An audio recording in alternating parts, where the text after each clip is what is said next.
Serge, tu es, un passionné de photos aussi. J'ai vu que tu avais pas mal de photos noir et blanc sur ton site. Ben écoute, la photo, moi, je suis un passionné. Hein, fait que quand tu embarques d'une passion, c'est quelque chose qui, des fois, presque te dévore. La photographie. C'est ça la passion. Exact. Fait que moi, la photo, c'était une passion quand j'étais jeune. C'était un beau buzz. J'ai acheté une chambre noire avec André Morissette, le même gars de tantôt, avec qui j'ai fait le business. Oui. On s'est équipé, on a fait de la photo noir et blanc. Fait que c'était mes premières amours en photographie. Par la suite, le business et tout ça, la famille, photographie a pris le bar. Et en 2003, Canon est sorti avec son Rebel 300, qui était son premier boîtier numérique réflexe. J'ai dit, wow, ça me prend ça. Hein? Je parlais des bébelles tantôt. Oups, une nouvelle bébelle. J'ai acheté ce bébelle-là. Puis j'ai retrouvé le plaisir de la photographie, surtout parce que c'est beaucoup plus simple ou plus compliqué, ça dépend du point de vue. Mais beaucoup plus simple aujourd'hui. Tu n'as plus de chimie. Tout est dans le laboratoire numérique. Plus facile de processer tes photos. La famille, pour toi, Serge?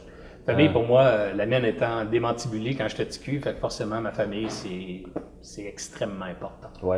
Alors, tu en profites pleinement? Ah oui, ça c'est top priorité. Tu sais. Je dirais que parmi mes top priorités dans la vie, il y a ma santé. Je ne peux pas te donner aux autres si je croche. Non, c'est ça. Fait que ma santé, puis presque au même niveau, c'est ma famille. Ta qualité première, tu dis que tu es un vendeur, mais dans l'entreprise, qu'est-ce que tu faisais? Tu t'occupais des ventes, mais est-ce que tu as délaissé les ventes un jour pour faire autre chose? Ou... Ça, c'est une très bonne question, parce que quand tu pars en affaires, tu es bien placé pour en parler, on a tous les chapeaux. Oui. Moi, mon chapeau naturel, ainsi que celui de mon partner, ça a été les ventes. Je pense que ma grande force, moi, dans l'entreprise, c'était mobilisation et commercialisation. Ah oui? OK. Ouais. Et puis, on parle de combien d'employés à peu près? Mon Dieu, ça commençait avec 2, hein, André et moi. Puis quand on a vendu, au maximum, on a eu 150 employés. Là, quand même? Ouais, des bureaux un peu partout au pays. Là, ah oui? Montréal, Québec, Ottawa, Toronto, Calgary. OK, bravo. Ouais, c'est une belle aventure. Belle histoire. Ah ouais, une super belle histoire. Les hommes, c'est bien connu, on aime les femmes. T'es un gars femme? Oui, je suis un homme en santé. Moi, j'ai toujours dit que c'était un signe de santé que d'être attiré par les femmes. Okay. Si tu regardes dans un champ, tu vois des chevaux, des beaux étalons, celui qui est tout fringant, c'est celui-là que tu veux, c'est pas la petite affaire à côté qui bouge pas. Non, moi, je suis un homme à femme. J'aime les femmes, c'est clair, mais j'aime ma femme.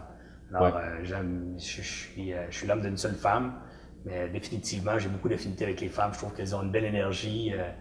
J'aime leur fraîcheur, leur authenticité, leur sensibilité. J'ai été élevé avec des filles, je le disais tantôt, fait que forcément, j'ai une belle connexion avec les femmes. C'est évident. Puis, les blondes, les rousses, les brunes? Je dirais que j'ai un petit faible pour les blondes. Oui. Mais, ta femme est blonde? Non, mais c'est ça. Elle était pas longtemps, par exemple, quand j'ai connu ta blonde, mais c'était coloré. Tu t'es fait avoir? Ouais, c'est ça, c'était pas un vrai de vrai blond. C'est la même chose pour moi. Ouais, c'est ça, on se fait tout poigner. Ouais. Mais non, honnêtement, moi, je les aime toutes, mais j'ai un petit faible pour les blondes. Pour être honnête, j'ai un petit faible pour les blondes. D'accord.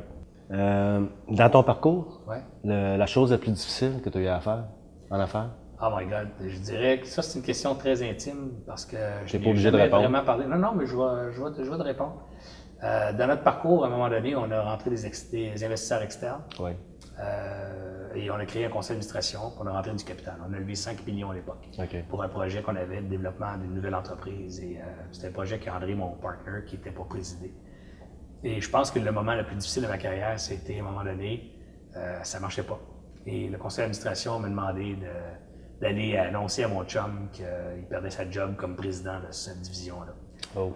Ton chum de départ. Mon chum avec qui j'ai tout fait. Tout fait, oui. Je me suis ramassé dans une position mauditement difficile parce que, évidemment, c'est mon chum, c'est avec lui que j'ai parti à business et tout ça. Puis de l'autre côté, il y avait une décision d'affaires à prendre qui, ça marche pas. C'est pas nécessairement de sa faute à lui ou juste à lui, mais ça marche pas. Non. La question, c'était le moment le plus difficile, mais le moment le plus difficile, c'est d'aller dire à ton partner, hey buddy, ça marche plus. Dans toute mon histoire d'entreprise, c'est probablement le moment le plus difficile que j'ai eu à traverser. Serge, on est dans l'affaire de gars. Ouais. OK? Question piège.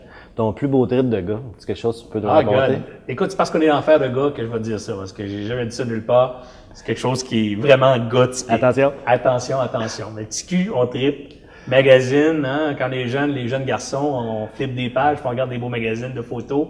C'était pas le catalogue Sears? C'était pas le catalogue Sears. Mais moi, comme je tripe photo, je trouvais, évidemment, non seulement le sujet était beau, mais la technique photographique était incroyable. Évident. Il y a quelques années, j'ai eu l'occasion d'aller faire un séminaire de photographie pendant un week-end à Las Vegas avec les photographes originaux de Playboy Magazine. Oh yes. Alors, j'allais passer un week-end de 3 jours, aller étudier la photographie avec les maîtres de la lumière dans ce genre-là, le glamour photography. Et j'ai trippé. Évidemment, les filles sont habillées, puis c'est pas ça le point. Après 5 minutes, les filles, tu les vois plus. Mais tu vois les 14 spots installés, la technique, tout l'assemblage de l'image. J'ai trouvé ça extraordinaire. Un méchant beau trip de gars. On était à peu près une centaine. Il y avait 2 filles, 98 gars. Puis 57 spots de lumière. Il y avait 57 spots de lumière. C'était pas mal le fun. Un beau trip de gars. Un beau trip de gars.